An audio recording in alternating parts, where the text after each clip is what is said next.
Hello and welcome to Follow the Money. I'm Raine Musñgi. Join us as we explore the tools and insights you need to jumpstart your financial journey.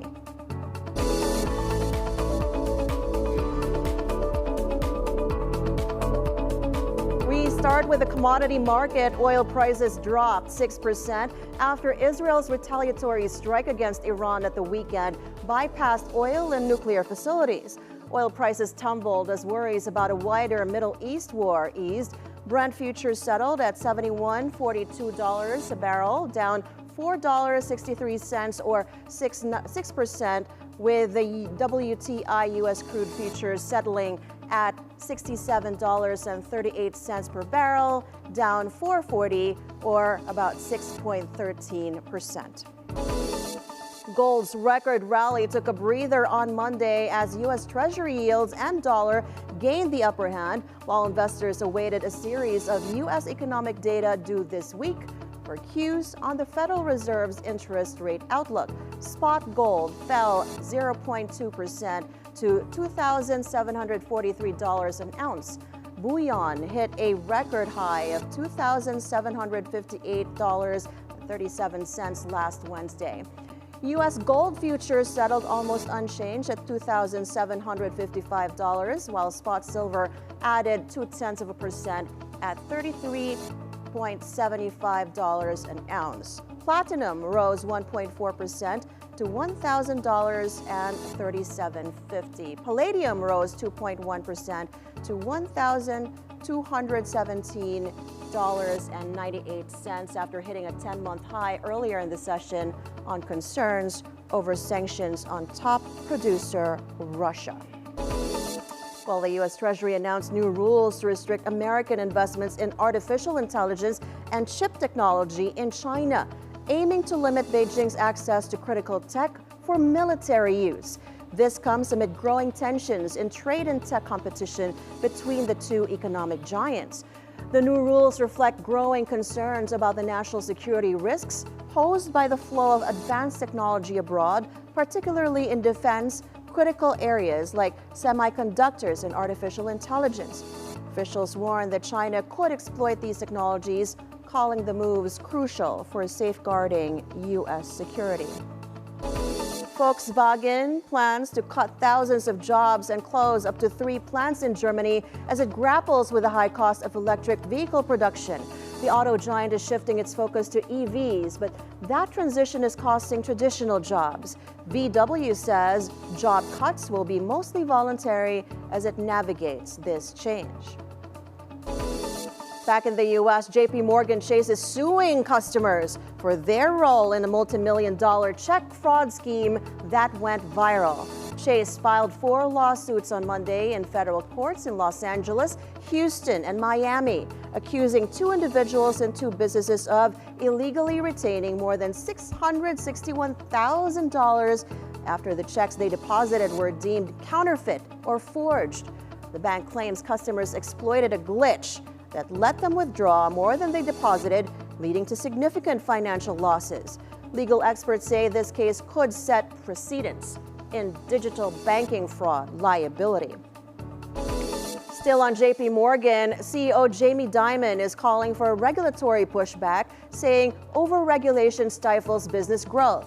Dimon argues that current rules don't consider the modern complexities banks face, affecting financial services and consumers alike. This statement follows J.P. Morgan's report of solid quarterly profits despite rising expenses. And Tapestry Inc. and Capri Holdings have filed their notice to jointly appeal the decision by a U.S. district judge to temporarily halt the merger between the makers of Coach and Michael Kors bags.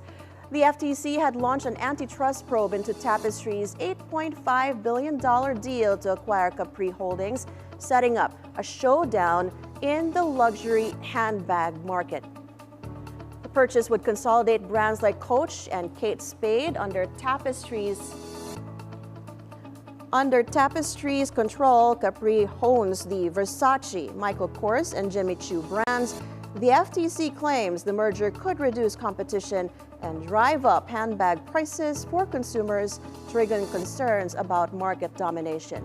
The combined Tapestry and Capri merger would employ roughly 33,000 people worldwide. Now we need to take a quick break. When we come back, we'll uncover how influencer marketing might fit into election campaigns without blowing the budget. Stay with us. Follow the Money is next.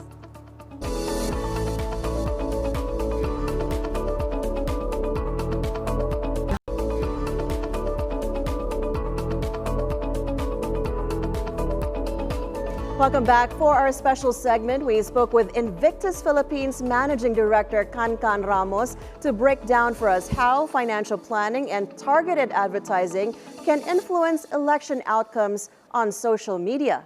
Here's that interview. And we're joined via Zoom by Cancan Ramos, Managing Director of Invictus Philippines, who specializes in maximizing ad spend impact and ensuring regulatory compliance in digital campaign finance. Cancan, welcome to Follow the Money, and thank you so much for joining us. Thank you so much. Thank you. Good afternoon. We appreciate you being here. Well, perhaps as a quick orientation, can you kindly share with us in which level of government the politicians or perhaps other personalities you handled social media campaigns for were from, and what kind of budgets they might have had, what timetable they kept, and which platforms they were most commonly using? Okay. There are, I think, 3 questions. First, I've in our agency, in my current agency, in my previous agency, we've handled several election campaigns for national elections, for the national elections, for party list, senator, and some presidential campaigns. Aside from that, we've also handled some government agencies, not related to the elections. It's really just helping them with their communications. Now, for their expenditures, we always align the spending of any election campaigns based on the COMELEC regulations. So we educate ourselves as the agency on the updated regulations of the COMELEC on the specifically for spending. And in the digital space, I guess I don't want to just focus on just social media, because the digital space is a huge ecosystem, and social media is just one part of the platforms that we use when we do campaigns. I mean, obviously, social media is one of the biggest because most Filipinos are online. I mean, there's a 72% penetration rate on social media here in the Philippines. So that's 72% of the 120 million Filipinos. It's a huge number in terms of social media. So we've seen the changes of how election is being run for the past how many years. I mean, I've started dealing with election campaigns since 2007, when social media was not yet coined. The platforms that we are using are Friendster, Multiply, and we call the influencers or content creators as bloggers. So it's the growth of digital and social media in terms of the election campaigns really leaps and bounds.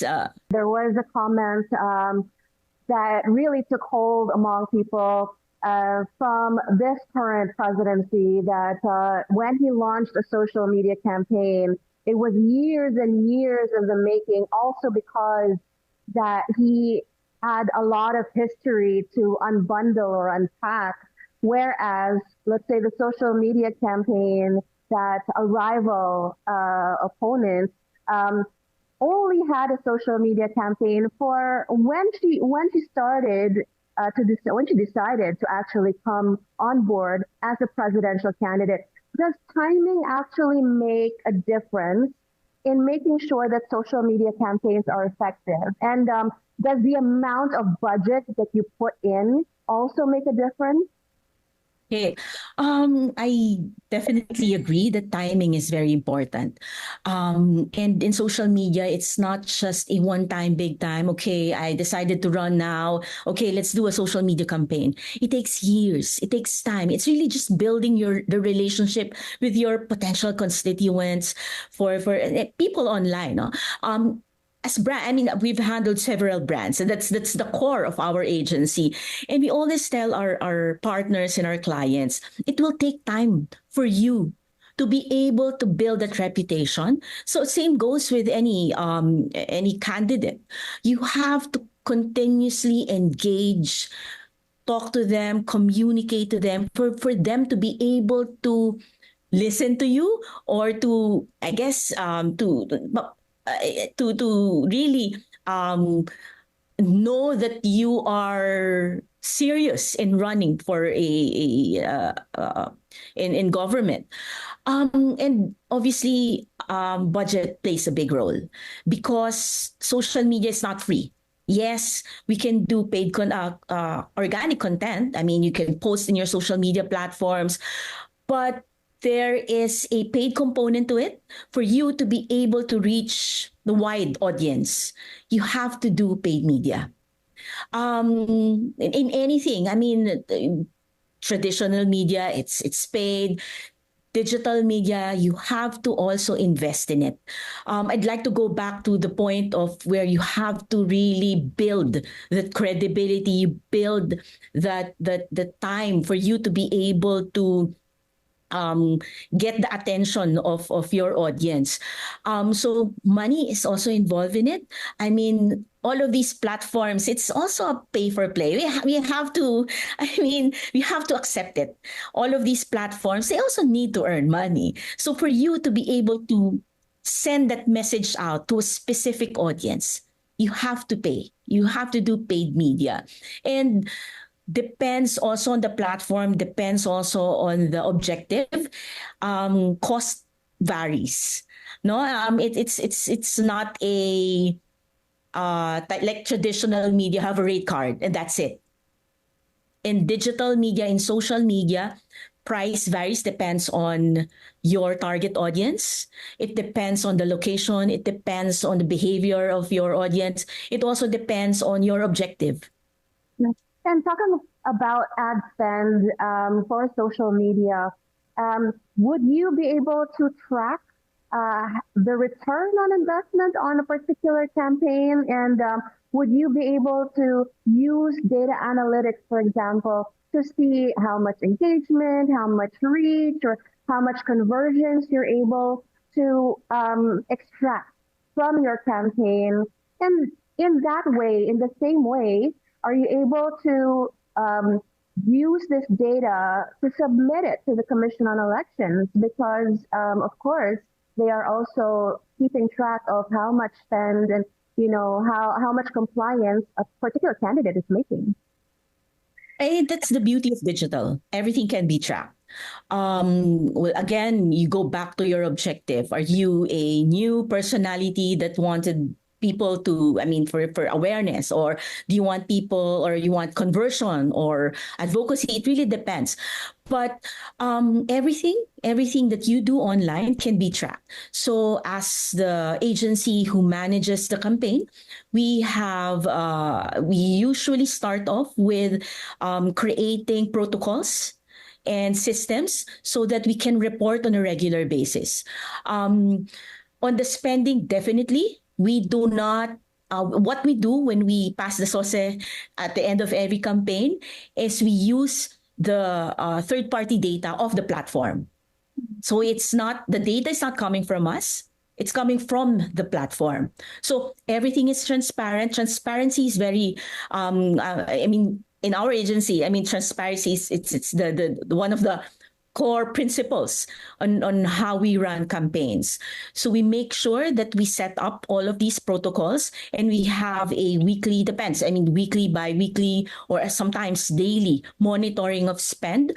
And again, it will always go back to the objectives and the KPIs. I mean, yes, we can track I guess, the return of investment in every spend.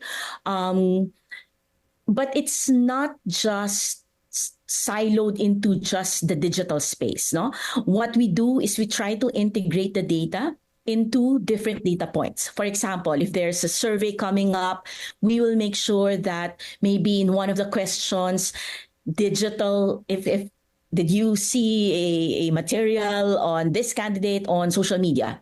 I mean, it's part of the questionnaires that we're going to push to our other partners, especially in the traditional surveys. But yes, we can track engagement, we can track share voice, we can track even sentiment. So we can also track the shift of sentiment. We usually do a baseline of sentiment analysis for a particular candidate and then check if our efforts, if our content is slowly kind of shifting the sentiment of people on that specific candidate. So it's important for us to also track that so that we know how to further communicate and how to further iterate the things that we're doing on social media or in digital. To your point about shifting sentiment and making an impact, how do you ensure that social media campaigns remain cost effective while still achieving a broad and impactful reach? What about influencer marketing, for example? Does it really make a big difference in your campaign strategy, whether you have an influencer as part of your campaign, or are they like an extra fee, an extra charge, extra expense that may not be able to give you as much returns as you wish? Okay, in terms of efficiency, I think the beauty of digital is you can iterate on a regular basis your messaging. But obviously, you have to have one message across all. But what we do is try to bring it down specific to a core or different types of audiences. And of course, you also have to do voter profiling. I mean, one message cannot be maybe accepted by the people from the Mindanaos compared to the people from Luzon. So we have to make sure that we create different messages, depends on the context, the culture, and issues of a specific maybe location or a specific province. Now for influencer marketing, I know influencers, content creators are a big thing, especially here in the Philippines. I mean, we follow all of these influencers. I mean, personally, I follow a few and I'm kind of influenced by what they do, what they buy. But I think what is important is for us to vet first the alignment of values. I think that's the first thing that we have to consider. If the values of the influencer matches with the candidate. And then after that, take a look at three different things: reach, relevance, and resonance. Yes, you may have millions and millions of followers, but again, it's not the influencer that you are targeting, but the followers of the influencer. So is it aligned to who we are targeting? And if that influencer also is kind of engaging with their followers. So when we do influencer marketing, I mean, it's not just all about numbers. I mean, yes, it's important, but there are several things that we have to consider. And yes, there is merit in getting influencers. To your question about fees, some ask for fees, but I guess for election, it's kind of different. I mean, because we Filipinos sometimes are so, I guess, very particular in our belief system. Some influencers will help us without asking for monetary exchange. There are some who will, but typically, usually for brands, I mean, that's a given. I mean, they will ask for fees. But from my observation, when it comes to political campaigns, election campaigns, some do not ask for monetary exchange. Well, of But course, it will really depend, no? It really depend on the type of influencer that you're getting. I am so impressed by the kind of numbers, the kind of data that some influencers are able to present to, let's say, clients and ad agencies, social media campaign managers, as to the kind of reach that they have. And it's really quite a science and a discipline, which means, and so whenever suddenly there's a campaign that's launched and suddenly there's a scandal or an event that doesn't quite align with both the influencers' perspective as well as the candidates, you have a crisis on your hands.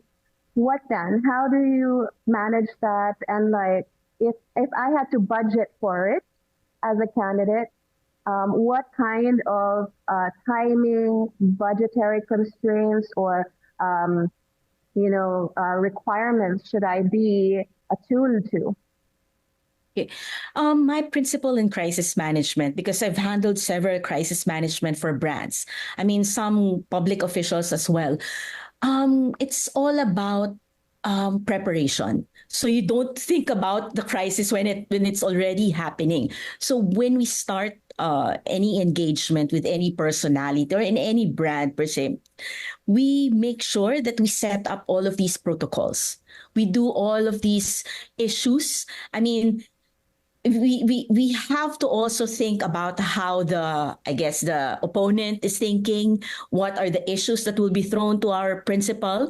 So we list it down, we do analysis, and then we make sure that we prepare for all of these issues. So we have answers already. We do tracking of all of these negative issues that are coming up in social media, and we list it down. So I think in any crisis, no, I mean, before a crisis happens, I think our principle is to make sure that you catch potential crisis. Maybe it's just an issue, a reputational issue, and then try to mitigate it instantly before it becomes a big issue or becomes a major crisis. So our process is to create a crisis management protocol. So, and then we segment the issue based on levels. I mean, there's a level 1, level 2, level 3 crisis, and then there are already processes in place. Okay, when this happens or when this issue comes up, what will be our answer? So everything is just push button. So on the budget, I think it should be part of the agency fees already. I mean, it would really depend on the principal, but from my practice is to always incorporate it already at the beginning. I mean, you don't wait for a crisis to happen. I mean, obviously, we don't want any crisis. So you start off with preparation. Santan, would it be okay to ask what is the industry standard in terms of fees right now? And if I understand correctly, even you as an agency would be in a position to choose which candidates you actually back. And I know from experience as well that some agencies actually don't charge their own fees depending on, their how much support they're actually giving this particular candidate in hopes of like other goodwill trades later on. Is that within the purview of your experience as well? Yes, actually, sige, I'll answer first the if we yeah. Yes, we choose our clients. Me personally, I'm very vocal on my position on certain things. So I make sure that our values also are aligned. And so when we get our clients, our values should be aligned. In terms of fees, it will really depend on the service. I mean, there are hard costs. Obviously, media is a hard cost. Production of materials. You need people to do the video editing. And usually, in agencies, we get third-party supplier for video production. So it's already a hard cost for us. But there are instances where we also do pro bono. In the previous presidential election, we did a few programs and campaigns pro bono because we strongly believe in the candidate that we're supporting. Perhaps as the last question, I'd like to find out what is your hope for the kind of election campaign that we're about to launch this midterm 2025 election? What kind of social media campaigns and communications or messaging would you like to see? And what kind of leadership from among the candidates would you like to see from among for the Philippines, for our country? Oh, I've been in the digital marketing industry for quite some time, since 2004. So I've seen how people weaponize all of these social media platforms. It's so frustrating for me because this is part of my advocacy. So I teach to senior high school students. I teach to marketing professionals. I do talks. And it's always a passion for me to really advocate responsible use of social media for this election. And I've seen how dirty it is. I've seen how people are just so, how do I say this? I mean, there's just so much negativity in this space. Instead of us, I mean, all of these candidates talking about their platforms, their vision, I mean, this align na parang instead of us communicating to our possible or to Filipinos, we just try to protect whatever is happening because people keep on doing negative campaigning. And I think that's the first thing. I mean, the negative campaigning, I think it has to stop. and I'm sure I mean, that's our hope. But obviously, I don't think it will happen immediately. The negative campaigning is just so, my God. I mean, I see it every day. Yeah. And it affects us. And me personally, it affects me. I mean, in my line of work, I see all of these negative things, fake news, misinformation, disinformation. And it's disheartening. Instead of us focusing on building the nation and using all of these social media platforms to really for the Philippines to improve, it is being used as a weapon for negative campaigning. And that's my hope and that's my dream, to stop all of these negative campaigning in the digital space. And hopefully, in that regard, the Philippines will be able to move forward and grow economically with our brand new leadership. Cancan Ramos, Managing Director of Invictus Philippines, thank you so much for sharing your thoughts with us and giving us a thorough look into the strategies and the finances that drive successful social media campaigns. Thank you so much. And as Cancan Ramos of Invictus PH tells us, effectively managing campaign finances on social media can significantly influence voter reach, transparency, and public trust, a critical takeaway for campaigns aiming to build lasting connections with their audiences. Now, before we go, we leave you with this thought from former U.S. President John F. Kennedy. In politics, money flows to influence. Transparency ensures it serves democracy, not distorts it. And that's it for today's edition of Follow the Money. I'm Raine Musñgi. Thank you so much for watching. Keep it here on BNC, the Billionaire News channel, always on top.